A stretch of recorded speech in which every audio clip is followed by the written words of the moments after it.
going to move on now to Dr. Shantella Sherman, who is, Shantella, are you there?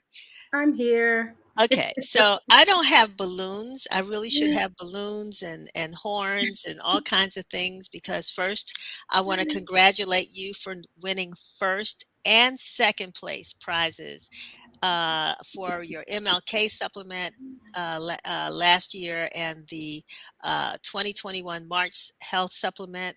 You, among a couple of other of our staff, were honored by the Maryland, Delaware, DC Press Association this week. And I was going to try to get up to Baltimore this evening, but I don't think I'm going to make it so that I actually get your certificate and share that with you. But as soon as we get that, I will do it. But congratulations. Thank you. Thank you very much. Always honored. And what does Ron Burke say? Teamwork makes the dream work. Oh yeah, You're exactly, right. exactly. And it's the work that you do that brings you here today because health, wellness, what we do is really important. And you do this quarterly supplement for the Washington Informer every year. Actually, we will be bringing on a new health writer. Is someone you recommended, so we'll be your team partner here. And so, looking forward to bringing her on in June. But anyway, let's talk about what you did this year. Well, we decided we wanted to look at senior citizens and them not only growing older, but getting much older. So we wanted to examine the fact that, new statistics are showing that we are actually going to move into our 80s. The census has been tracking um, elderly populations, and by 2060, it is believed, it's projected that specifically African American men, their longevity is projected to go into their 80s, and so we needed to examine a number of things that just talked about quality of life, but did so in a way where we're not talking about African Americans as tragically Black. But all of the wonderful things that we're doing, where we're vibrant and we're lasting, this longevity thing is here to stay. So we need to talk about projections, not just from 40 to 60, but now 60s into wherever, 80s, 90s, 100s at this point. I'm losing you. Lot going on here right now. But we used to talk about people in their 60s or 70s as really being old. Of course, as many of us have moved into that period, and we find out that people are living longer, healthier lives, and that's what's most important. And when you talk about Black men who were probably had the lowest lifespan as far as longevity is concerned, that's really good news, what you just shared. And so, is there anything that you or your article or your research can attribute to the increasing years? I think it's strictly the grace of God, quite honestly. There's nothing to it. There's nothing that says this is the rationale or the reasoning behind it. But that's also the reason why we're talking in terms of medically, some of the things that you may need to do. Because if you thought your life expectancy was 50 or 60, and now we've crossed past 50 and 60, what is it that we need to do to monitor our health, to stay active, to stay vibrant, to still engage the same way we did earlier? And this is the thing, Denise, we've been with each other now for more than 20 years. So I came into the Informer in my 30s. And so to think, okay, I keep thinking I still feel about 15 most of the time. We're going to have the mental health segment in a little while. I may need to stick around, but it's all in your mind. I think that that's really what it is. It's all in your head. So the fact of the matter is, when someone looks at me and they say, "What's your age?" and we always say, "Black doesn't crack." Okay, well, yeah, that may be true, but the reality is, we're aging in place, and no one told us to stop doing the things that we continue to do. So many of the things you can attest to this, many of the things that you've always done, you still continue to do, and so we need to start addressing senior citizens and elders where they are. And if they're still going out dancing and they're still, their minds are still sharp and they're re-entering school in record numbers, then we need to address that in addition to some of the aches and pains, because those do show up as well. Yeah, couple things. One, I know my dad always thought that the Social Security was inherently discriminatory because most Black people, particularly Black men, never lived old enough to get their Social Security. He was able to get his and died a year later, but at least he broke that record, you know. But he died at 67, you know, Right. so that would still, and right now that would be fairly young. And then we also know, and I don't know how your reporting looked at this, but I'm finding now older people are more health conscious. You know, so there are some changes. The food that they grew up on, that they teased us about because they say they raised us on it. Now they're no longer eating it, at least not to the degree that they used to.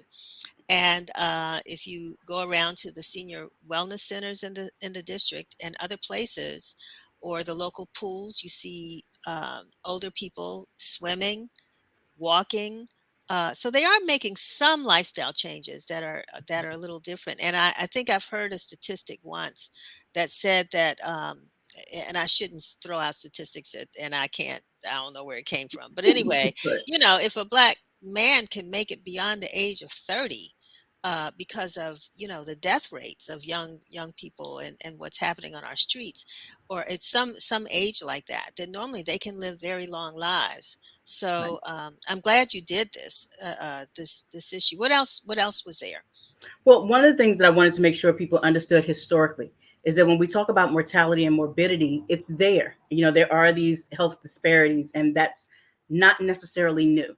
But what I did want to do is to put a little bit of a historical spin on it so you understand that when Franklin Roosevelt initially signed the Social Security Act in 1935, he excluded only two groups of people, or two occupations, and those were farmers and domestic workers, which made which was roughly 65 to 70% of the African American population at that time. The point with that is simply that we were never a part of the scheme. And so, because of that, we've always known how to live frugally, but efficiently. And then you actually had hyper white mob violence in some instances. So, you know, your stress levels were probably three times as much as they are now, but you still had Black men who were living into their 60s, 70s, and 80s then, when the projection was supposedly 30s and 40s.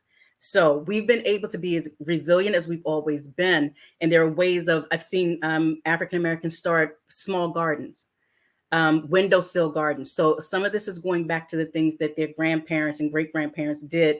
And now with seniors themselves, they're starting to understand why. Yeah, it's interesting because we had a conversation. I think it was during Earth Day, and the fact that, you know, we were always connected to the land, always, you know, and we understood the weather and the land and the temperature, and you know, we didn't need things like this to tell us, you know, what was gonna happen. That's Exactly. that's why were of such value to the growth of this country, because of our connectivity to the land. So it's interesting that, you know, your reporting points a lot of that out. Yes. And just basic things that a lot of folks that we talked to said to do. Start doing in your 30s, 40s, and 50s. Go to bed on time. And that means when the sun starts going down, you start to unwind. And by 9 or 10 o'clock, you're in the bed, lights out, no gadgets. All right. Drink water. As much as you may hate water, your body is mostly water. And when you're dehydrated, it creates half of the health problems that you're actually facing. You need to flush out those kidneys, avoid dialysis. You need to make sure that your pancreas and your liver and all the functioning. You need water. And to keep hydrated and keep those headaches and rheumatoid arthritis and all these inflammation type concerns at bay, water is the issue. So those two things, I think, were the immediate takeaways that I got from, I would say, 99% of the seniors that we spoke to. Go to bed, drink plenty of water. Normally in your special issues, you also have a reading list. Yes. Anything you want to recommend? I think all of them are just superb. What I would suggest, this time around for folks as we're going into the summer, if you have family reunions coming up or people at your church, engage with them. I think some of the histories that we need to know about longevity are right in front of us, but we never ask the seniors around us. Um, what gives them hope? We're talking about mental health. How do seniors who may have lived through, a pandemic before, other pandemics that we don't necessarily talk about, violence, depressions, all of these other things, what did they do? And so I think that there's histories that haven't been written yet. There are books that we haven't read yet because they just haven't been written. And I think it's important that we engage with our seniors as much as possible. So just talk to them. Well, Dr. Sherman, I certainly do want to thank you for joining us. I'm flipping through it now. I'm seeing things like aging gracefully and vibrantly and healthy summer tips. I need to read that one. 8 great activities to strengthen your mind, your senior mind, and Yes. brain boosting foods. All of that I think is really, really great. And I'm just hoping, Shevry, if we can put another picture of the cover of the supplement up so that folks can see it. It's a great, great issue, and it certainly is inspiring to see all of what is included in this issue. And if you pick up a copy of this week's Washington Informer, it's on the inside, so you may not find the issue out by itself, but you pick up this week's issue of the Informer, and it's inside. And also, you can visit us online at WashingtonInformer.com to get a copy of the health, wellness, and nutrition supplement. What's coming up, Dr. Sherman?